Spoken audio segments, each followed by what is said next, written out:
Përpara se të fillojmë, ju lutem klikoni butonin subscribe dhe ndizni ikonën e zilës për të mos humbur asnjë video të re.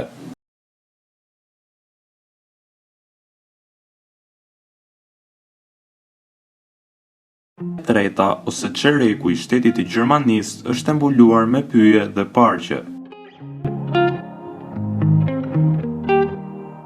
Gjermania është pjesë e Bashkimit Evropian, duke qenë pjesë e BE-s që në fillimet e saj.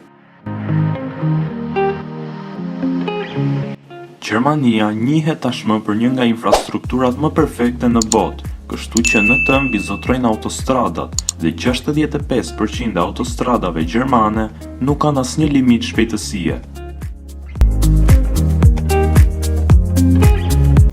Shteti gjerman është shteti me ekonominë më të lartë në Europë.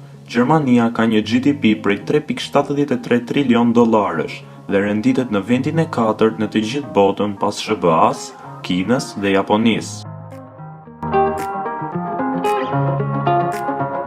Gjermania është shteti më i madh i prodhimit të makinave në botë.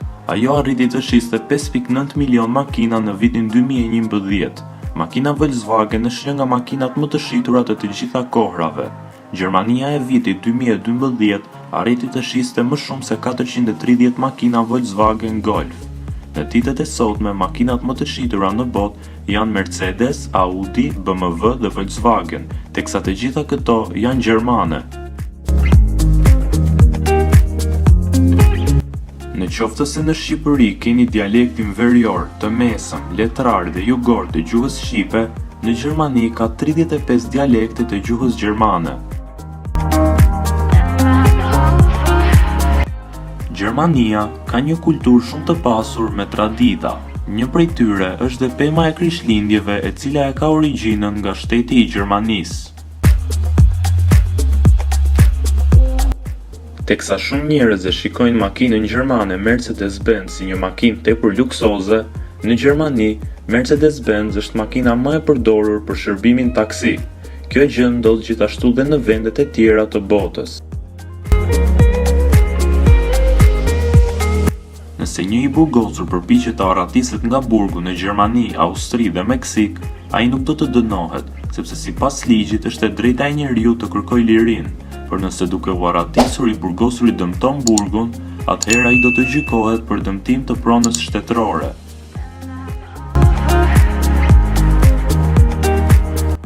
Disa mbiemra ngjasojnë me emrat, prandaj shumë njerëz vendosin një mbiemër në vend të emrit. Mirëpo, kjo gjë në Gjermani ndalohet me ligj. Gjermania cilësohet si një nga vendet që të siguron një plakje sa më të sigurt, duke qenë se mesatarja e jetëgjatësisë në Gjermani është 83 vjet për gratë dhe 78 vjet për burrat. Mbi 26% e të gjithë popullsisë gjermane është mbi moshën 60 vjeçe. Gjermania është vërtet një vend i mirë për të dalë në pension. Ajo renditet e 4-ta në botë për mbarvajtjen e moshës së tretë. Gjermania është një popull festiv me plot tradita e kultura të larmishme popullore. Gjermania zhvillon festën më të madhe popullore në botë, e cila është Müni Oktoberfest. Kjo fest nis javën e fundit të shtatorit dhe festohet që prej 12 tetorit të vitit 1810. Besimi fetar më i përhapur në Gjermani është më së shumti i krishterë, me 55% të popullsisë gjermane. 27.2% janë katolik, teksa 24.9% janë protestant. Shumë prej jush e din tashmë se kryeqyteti i Gjermanisë është Berlini. Mirëpo, Berlini nuk është kryeqyteti i parë i Gjermanisë. Përpara Berlinit, Gjermania ka patur dhe 5 kryeqytete të tjera. Nëse jeni të kënaqur ose të pakënaqur me ndryshimin e orës gjatë vitit, gjë e cila mund t'ju shkurtojë ditën ose ta zgjas atë, atëherë ju duhet të falenderoni ose të vajsoni Gjermaninë, sepse gjermanët ishin të parët që vunë në punë ndryshimin e orës në vitin 1916.